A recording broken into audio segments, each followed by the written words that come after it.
할렐루야. 2021년 7월 19일 월요일 아침 기도회를 시작하겠습니다. 오늘 이 귀한 하나님의 말씀을 통해서 주님을 만나고 또 주님의 뜻대로 살아가는 우리 성도님들 되시기 바랍니다. 오늘 말씀은 이사야서 44장 1절부터 20절까지의 말씀입니다. 나의 종 야곱, 내가 택한 이스라엘아, 이제 들으라.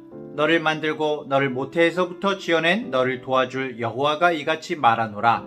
나의 종 야곱, 내가 택한 여수르나 두려워하지 말라. 나는 목마른 자에게 물을 주며 마른 땅에 시내가 흐르게 하며 나의 영을 네 자손에게, 나의 복을 네 후손에게 부어주리니 그들이 풀 가운데에서 솟아나기를 시냇가에 버들같이 할 것이라. 한 사람은 이르기를 나는 여호와께 속하였다 할 것이며, 또 한 사람은 야곱의 이름으로 자기를 부를 것이며, 또 다른 사람은 자기가 여호와께 속하였음을 그의 손으로 기록하고 이스라엘의 이름으로 존귀의 여김을 받으리라. 이스라엘의 왕인 여호와, 이스라엘의 구원자인 만군의 여호와가 이같이 말하노라. 나는 처음이요 나는 마지막이라. 나 외에 다른 신이 없느니라. 내가 영원한 백성을 세운 이후로 나처럼 외치며 알리며 나에게 설명할 자가 누구냐. 있거든 될 일과 장차 올 일을 그들에게 알릴지어다. 너희는 두려워하지 말며 겁내지 말라. 내가 예로부터 너희에게 듣게 하지 아니하였느냐, 알리지 아니하였느냐. 너희는 나의 증인이라. 나 외에 신이 있겠느냐. 과연 반석은 없나니 다른 신이 있음을 내가 알지 못하노라. 우상을 만드는 자는 다 허망하도다. 그들이 원하는 것들은 무익한 것이거늘 그것들의 증인들은 보지도 못하며 알지도 못하니 그러므로 수치를 당하리라. 신상을 만들며 무익한 우상을 부어 만든 자가 누구냐. 보라, 그와 같은 무리들이 다 수치를 당할 것이라. 그 대장장이들은 사람일 뿐이라. 그들이 다 모여서서 두려워하며 함께 수치를 당할 것이니라. 철공은 철로 연장을 만들고 숯불로 일하며 망치를 가지고 그것을 만들며 그의 힘센 팔로 그 일을 하나 배가 고프면 기운이 없고 물을 마시지 아니하면 피로하니라. 목공은 줄을 들여 재고 붓으로 긋고 대패로 밀고 곡선자로 그어 사람의 아름다움을 따라 사람의 모양을 만들어 집에 두게 하며, 그는 자기를 위하여 백향목을 베며 디르사나무와 상수리나무를 취하며 숲의 나무들 가운데에서 자기를 위하여 한 나무를 정하며 나무를 심고 비를 맞고 자라게도 하느니라. 이 나무는 사람이 땔감을 삶는 것이거늘 그가 그것을 가지고 자기 몸을 덮게도 하고 불을 피워 떡을 굽기도 하고 신상을 만들어 경배하며 우상을 만들고 그 앞에 엎드리기도 하는구나. 그 중에 절반은 불에 사르고 그 절반으로는 고기를 구워 먹고 배불리며 또 몸을 덮게 하여 이르기를 아하 꽤 따뜻하다, 내가 불을 보았구나 하면서 그 나머지로 신상 곧 자기의 우상을 만들고 그 앞에 엎드려 경배하며 그것에게 기도하여 이르기를 너는 나의 신이니 나를 구원하라 하는도다. 그들이 알지도 못하고 깨닫지도 못함은 그들의 눈이 가려서 보지 못하며 그들의 마음이 어두워져서 깨닫지 못함이니라. 마음의 생각도 없고 지식도 없고 총명도 없으므로 내가 그것의 절반을 불사르고 또한 그 숯불 위에서 떡도 굽고 고기도 구워 먹었거늘 내가 어찌 그 나머지로 가증한 물건을 만들겠으며 내가 어찌 그 나무 토막 앞에 굴복하리요 말하지 아니하니. 그는 죄를 먹고 허탄한 마음에 미혹되어 자기의 영혼을 구원하지 못하며 나의 오른손에 거짓 것이 있지 아니하냐 하지도 못하느니라. 아멘. 오늘 말씀도 어제 43장에 이어서 이사야 선지자가 활동하던 때로부터 약 100년에서 160년 후에 있을 일, 그러니까 남유다가 바벨론에 멸망하고 그 백성들이 이국 땅에 포로로 끌려갔다가 다시 고국으로 돌아오게 될 것을 미리 예언하고 있는 말씀인데요. 이 말씀을 읽으면서 이스라엘에 대한 그리고 우리들에 대한 주님의 사랑과 은혜를 우리가 더욱 많이 알 수가 있습니다. 먼저 1, 2절을 보겠습니다. 나의 종 야곱, 내가 택한 이스라엘아, 이제 들으라. 너를 만들고 너를 모태에서부터 지어낸 너를 도와줄 여호와가 이같이 말하노라. 나의 종 야곱, 내가 택한 여수르나 두려워하지 말라. 이렇게 말하는데요. 하나님께서 이스라엘 백성들을 부르실 때 뭐라고 부르시죠? 나의 종 야곱이라고 부르십니다. 사실 많고 많은 그 믿음의 선조가 있죠. 아브라함도 있고 이삭도 있고 많은 믿음의 선조가 있는데 하나님께서 선택한 백성을 야곱으로 부르신 것은 아주 깊은 의미가 있습니다. 야곱이라는 이름의 뜻은 사실 좋은 뜻인가요? 아니죠. 남의 발꿈치를 잡는 자, 속이는 자라는 뜻입니다. 누군가의 인생을 발목 잡는 인간입니다. 한마디로 평생 도움이 안 되는 왼수 같은 그런 인간이라는 뜻입니다. 그런 이름을 하나님은 선택된 백성의 대명사로 부르셨습니다. 이 사실이 감사한 이유는 유다 백성들도 그렇지만 우리가 바로 야곱 같은 사람이기 때문이죠.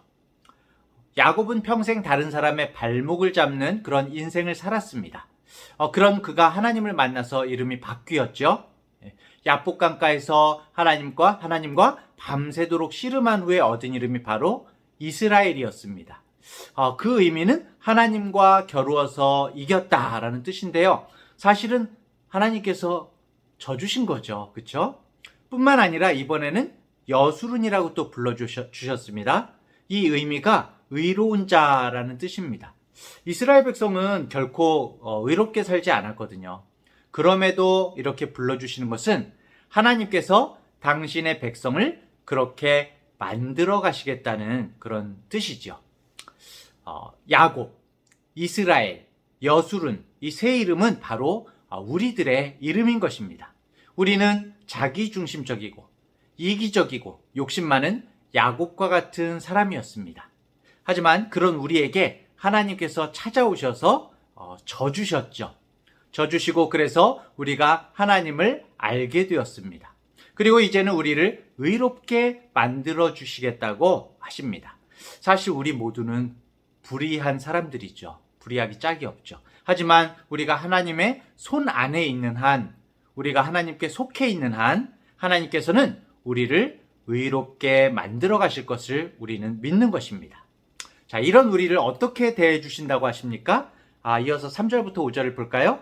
나는 목마른 자에게 물을 주며 마른 땅에 시내가 흐르게 하며 나의 영을 네 자손에게 나의 복을 네 후손에게 부어주리니 그들이 뜰 가운데서 솟아나기를 시냇가에 버들같이 할 것이라. 한 사람은 이르기를 나는 여호와께 속하였다 할 것이며 또 한 사람은 야곱의 이름으로 자기를 부를 것이며 또 다른 사람은 자기가 여호와께 속하였음을 그의 손으로 기록하고 이스라엘의 이름으로 존귀히 여김을 받으리라. 이렇게 말하고 있죠. 그야말로 딱 읽으면 어떤 느낌이 떠오르십니까? 시편 23편이 떠오르는 말씀이죠. 여호와는 나의 목자시니 내게 부족함이 없으리로다. 그가 나를 푸른 풀밭에 누이시며 쉴만한 물가로 인도하시는도다. 여호와 하나님이 나의 목자가 되시면 부족함이 없다는 고백이죠. 오늘 본문에도 목마른 자에게 물을 주며 마른 땅에 시내가 흐르며 또 하나님의 성령을 우리와 우리 자손들에게 부어주심으로 이 세상의 존귀한 자로 이렇게 역임을 받게 해주시겠다고 약속하십니다. 자, 그런데 정말 그렇습니까? 여호와를 내 인생의 목자로 모시고 살아도 사실 여전히 우리 삶에는 부족함 투성이지 않나요? 오늘 본문 말씀이 참 좋은 말씀임에도 불구하고 사실 어떤 때는 우리와 상관이 없는 말씀처럼 여겨지기도 합니다. 삶이 녹록치 않지요. 여호와를 내 인생의 목자로 모시고 살지만 여전히 내 삶은 부족할 때가 많습니다. 푸른 초장이 아니라 막 푹푹 빠지는 그런 늪지대가 많지요. 그런데 성도 여러분, 다시 한번 우리가 생각해 보면은 세상에 부족함을 느끼지 않는 사람이 있을까요? 이 세상에 물질적으로 부족하지 않은 사람은 없습니다. 사실 놀라운 일이지만 이 세상 최고의 갑부들도 늘 부족함을 느끼면서 삽니다. 인간은 만족하지를 않아요. 그렇기 때문에 하나님께서 우리에게 주신다고 약속하시는 것들은 물질적인 것만을 말하는 것이 아닌 겁니다. 가난하지만 부유하게 사는 사람들도 있고 부유하지만 가난하게 사는 사람들도 있습니다. 아무리 많이 가져도 하나님이 안 계시면 부족할 수밖에 없고 아무리 적게 가져도 하나님이 계시면 우리는 부족함이 없다고 고백할 수가 있는 것이죠. 그렇다면 왜 적게 가지고 있어도 하나님이 계시면 부족함이 없다고 고백할 수 있는가? 우리가 믿는 하나님이 어떤 분이기에 그런가? 그것을 6절이 말하고 있습니다. 6절, 이스라엘의 왕인 여호와, 이스라엘의 구원자인 만군의 여호와가 이같이 말하노라. 나는 처음이요 나는 마지막이라. 나 외에 다른 신이 없느니라. 이렇게 말씀하고 있습니다. 하나님은 처음이요 마지막이 되시는 분이라고 말하고 있는데요. 이 세상 삶이 만약에 인생의 전부라면 이 세상 사는 동안 부족함이 없으면 그 인생은 행복한 인생이겠죠. 하지만 이 세상은 영원을 향해 가는 중간 지점이죠.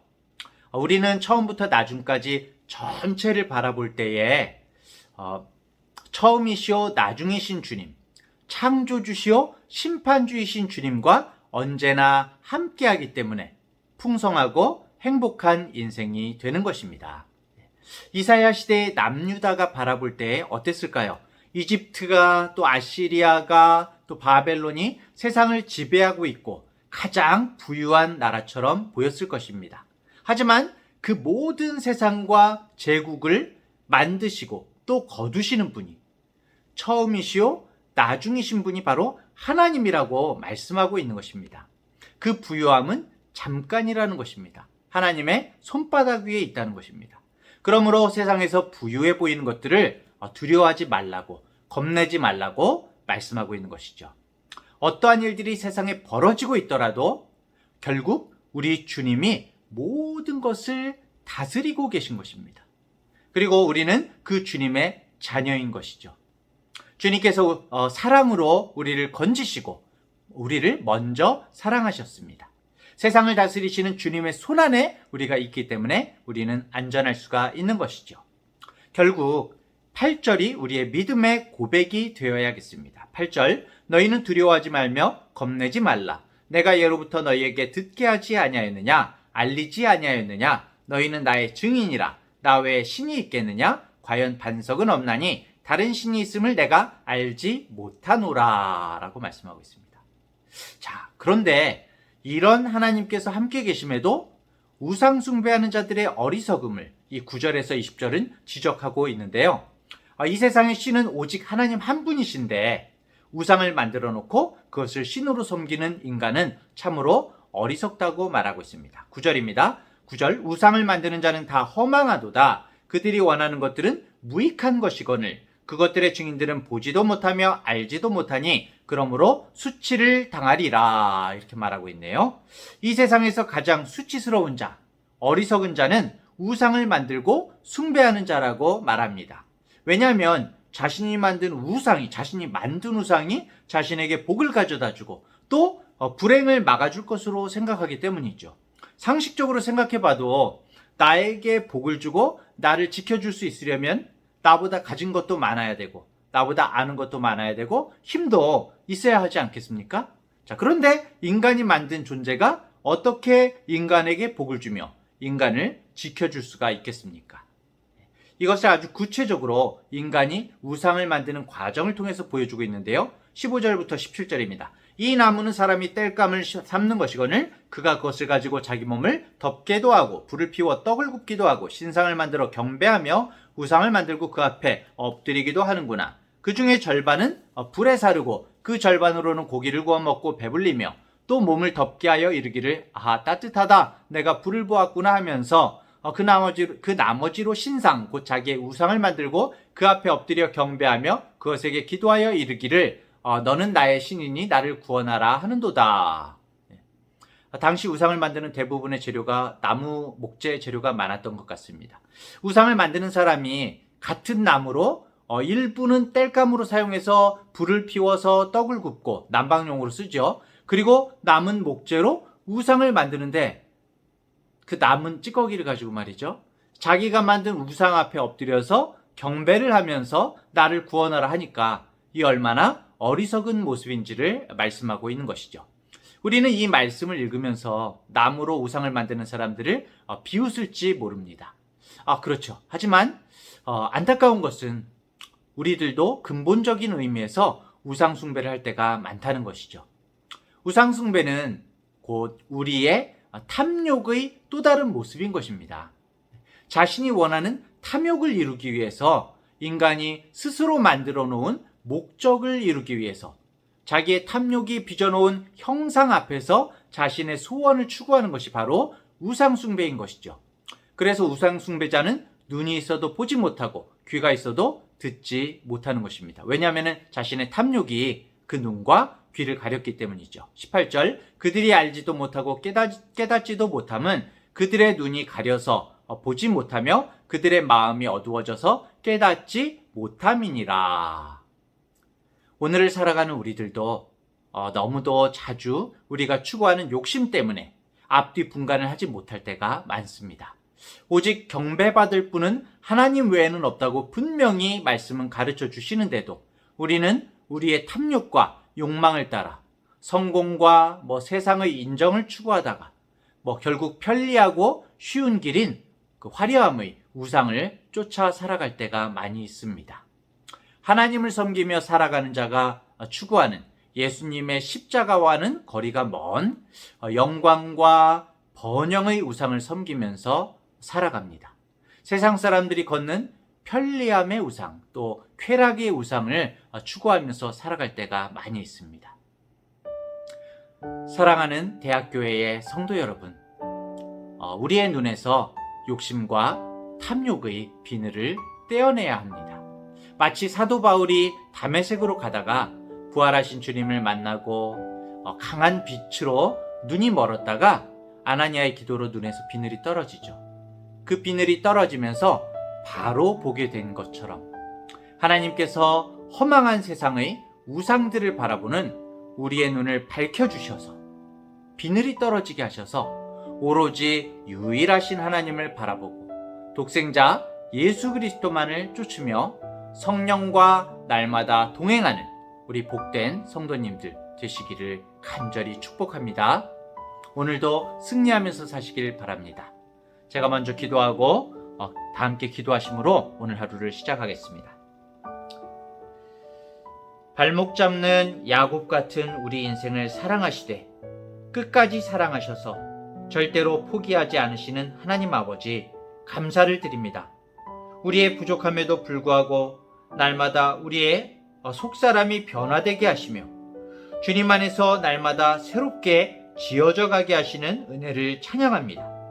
전능하신 주님, 우리가 세상의 허탄한 것들, 탐욕과 헛된 욕망을 따라서 세상의 인정과 화려함과 영광과 번영, 편리함과 쾌락의 우상을 쫓지 않게 하여 주시옵고 처음과 나중 되시는 주님, 온 세상 만물을 다스리시는 주님을 바라보므로 정말 오늘 이 시간 바로 지금 나에게 정말 중요하고 다급한 일이 무엇인지를 진정한 지혜를 알게 하여 주시옵소서.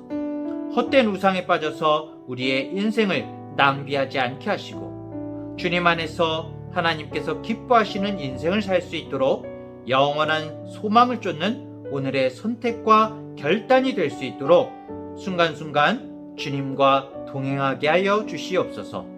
감사드리며 예수님의 이름으로 기도합니다. 아멘.